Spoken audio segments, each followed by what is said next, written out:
Il est environ 16h45 de New York, un peu moins de 23h à Paris. Dominique Strauss-Kahn se trouve à l'aéroport international JFK de New York. Alors qu'il s'apprête à embarquer dans un vol Air France à destination de Paris, 3 membres des autorités portuaires l'arrêtent et le conduisent en garde à vue. Le patron du FMI et probable candidat à la primaire socialiste vient en effet d'être accusé d'agression sexuelle par une femme de chambre de cet hôtel, un hôtel situé sur Times Square, en plein cœur de Manhattan.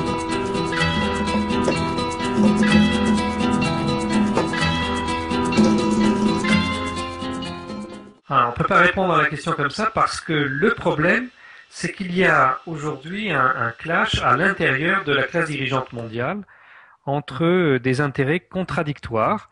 D'un côté, on va dire la finance internationale, celle qui n'a pas de patrie, qui flotte un peu partout, qui est globalisée, et dont DSK était le gourou. Et de l'autre côté, le complexe militaro-industriel des États-Unis et d'Israël, qui lui a besoin d'un État, enfin de 2 États même, pour assurer sa puissance. Et donc quand il y a une crise économique, comme maintenant, les solutions qui sont favorables aux uns peuvent être défavorables aux autres. Donc là, il avait été convenu, compte tenu de l'effondrement de l'économie réelle des États-Unis, si on met de côté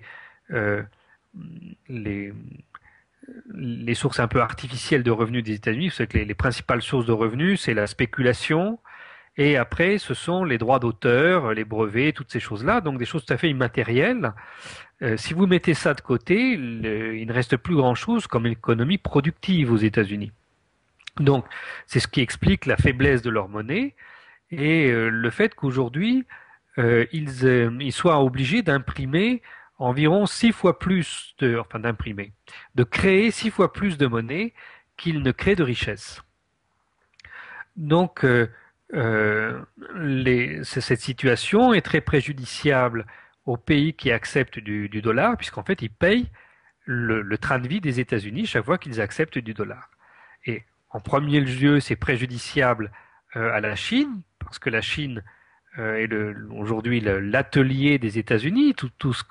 Presque tout ce qui se consomme aux États-Unis, c'est fabriqué en Chine.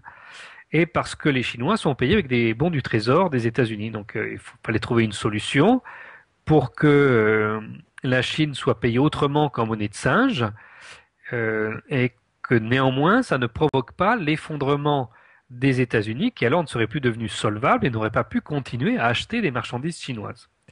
Donc on avait convenu de créer une monnaie de réserve adossée aux droits de tirage spéciaux du FMI, donc à un système qui mélange différentes devises, dont du dollar, mais pas seulement. Et le passage à cette nouvelle monnaie de réserve signifiait une perte de puissance pour les États-Unis en tant qu'État, donc pour le complexe militaro-industriel des États-Unis. Si le dollar, on ne peut pas en créer autant qu'on veut, et bien alors avec quoi va-t-on payer cette armée gigantesque?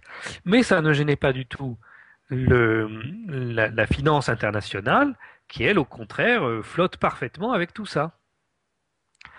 Donc, au cours des 2 dernières années, on s'est approché de la création de cette nouvelle monnaie de réserve. Et en principe, c'est là, le 26 mai, au sommet du G8 à Deauville, que l'on devait annoncer la création de cette monnaie de réserve. Alors, libre à chaque État d'y adhérer à son rythme.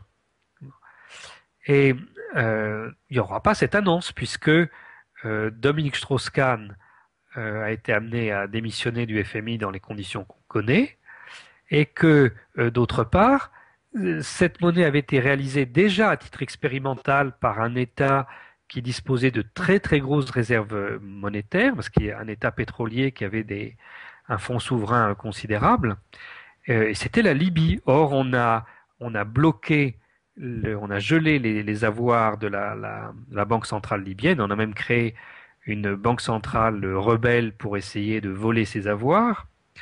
Et donc, toute la construction qui avait été faite et qui devait aboutir au sommet de Deauville a été détruite en fait en quelques semaines, quelques jours même. Voilà.